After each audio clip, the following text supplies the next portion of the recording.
اللہ میری شکستہ دلی برقرار رکھ، اللہ میری شکست۔ میرے آقا علیہ الصلوۃ والسلام کا فرمان ہے کہ جو 10 محرم کو اپنے بچوں کے خرچ میں فراخی کرے، یعنی ان کے لیے اچھا کھانا پکائے اور ان کے لیے خرچ زیادہ کرے، تو اللہ پاک سارا سال اس کو فراخی دے گا۔ اور حضرت سفیان ثوری رحمۃ اللہ تعالی علیہ فرماتے ہیں کہ ہم نے اس حدیث کا تجربہ کیا تو ایسا ہی پایا۔ اب ناظرین آئیے عاشورہ کا دن ہم اور کیا کیا نیکیاں کر سکتے ہیں، تو میں خاص 12 نیکیاں بتاتا ہوں جو ہم نے اس بار نیت کر لیں عاشورہ کے دن کرنی ہے۔ نمبر 1 روزہ رکھنا ہے، صدقہ کرنا ہے، نفل نماز پڑھنی ہے 1000 مرتبہ قل هو اللہ شریف، پھر نمبر 5 علماء کی زیارت کرنا، نمبر 6 یتیم کے سر پر ہاتھ پھیرنا، نمبر 7 اپنے اہل و عیال کے رزق میں وسعت کرنا، نمبر 8 غسل کرنا، نمبر 9 سرما لگانا، نمبر 10 ناخن تراشنا، نمبر 11 مریضوں کی بیمار پرسی کرنا، اور نمبر 12 دشمنوں سے ملاپ یعنی صلح و صفائی کرنا۔ تو یہ 12 نیک کام ہم نے انشاءاللہ عاشورہ کے دن کوشش کر۔ جس نے 9-10 محرم کو بھی نماز نہیں پڑھی اس کا کیا حق بنتا ہے امام حسین کا نام لینے؟ امام حسین نے سجدے میں سر کٹایا ہے اور نیزے کی نوک پہ چڑھ کے قرآن سنایا ہے۔ جس نے 9-10 کو بھی قرآن نہیں کھولا وہ بے شک امام حسین کی یاد نہ منائے، کوئی ضرورت نہیں۔ اور جس نے 9-10 محرم کو بھی نماز نہیں پڑھی اس کا کیا حق بنتا ہے امام حسین کا نام لینے؟ تماشا ہے کوئی یہ؟ بھئی پیغام سے تیرا پیار کوئی نہیں اور تو کہتا ہے مجھے بڑا رونا آتا ہے، مجھے بڑا پیار ہے اہل بیت سے۔ کل ہم سب نے روزہ رکھنا ہے انشاءاللہ۔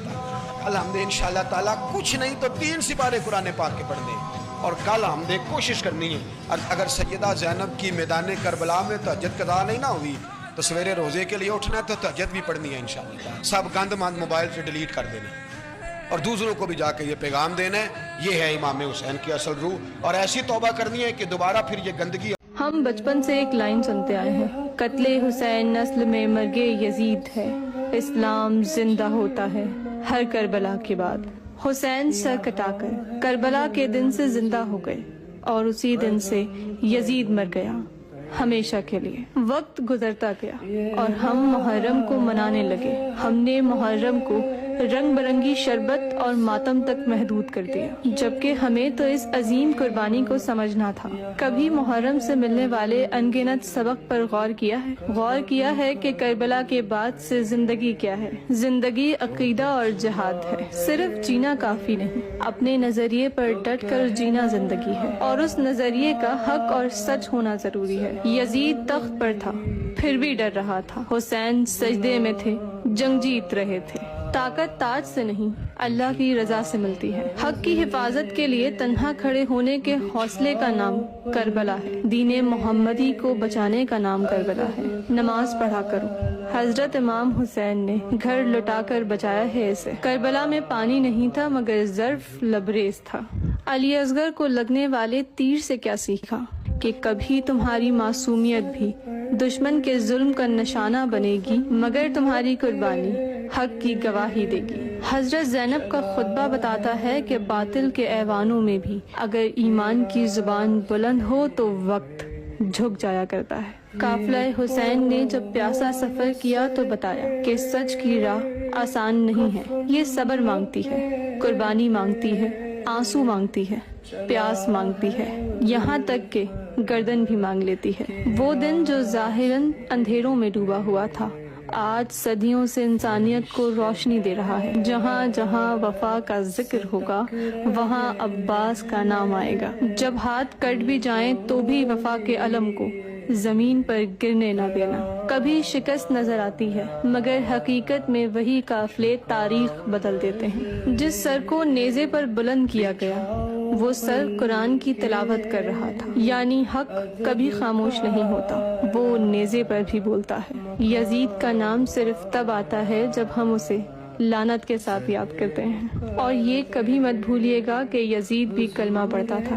ہر دور میں کربلا زندہ ہے اور ہر دور کا یزید بھی، بس آپ کو دیکھنا یہ ہے کہ آپ حسین کے ساتھ ہیں یا یزید کے۔ اور حسین ابن علی ایسے تو نہیں تھے کہ ڈرے بڑا تھے تو ان سے تلوار نہیں چلی، انہوں نے تلوار چلائی، جو ایک ایک دو دو کر کے آتے رہے وہ کٹتے رہے، پھر آواز ایک گونجی پیچھے سے وہ اکیلے اکیلے کیوں جاتے ہو؟ تمہیں پتہ ہے علی کا بیٹا ہے؟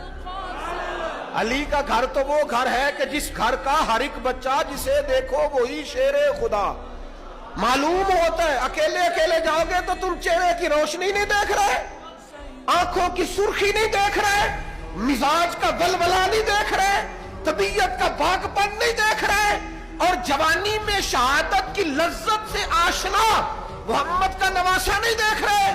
ذرا مل کے جاؤ. ہاں ہاں حسین ابن علی شہید ہوئے ہیں پر شان و شوکت کے ساتھ. ہاں ہاں حسین ابن علی دنیا سے تشریف لے گئے ہیں پر عزت وقار اور عظمت کے. Prophet Muhammad, peace be upon him, says, whoever fasts on the 10th, perhaps their sins of this year would be forgiven, which means the previous year. The sins of the previous year would be forgiven. Here, referring to the minor sins, they are forgiven. So, let's try our best to fast on the 10th, and the 9th, we should add it because that was the teaching of the Prophet Muhammad, peace be upon him. If for some reason you can only fast the 10th, it's fine. May Allah subhanahu wa ta'ala grant us the ability to fast both on the 9th and الله الرحمن الرحيم قل إن كان آباؤكم وأبناؤكم وإخوانكم وأزواجكم وعشيرتكم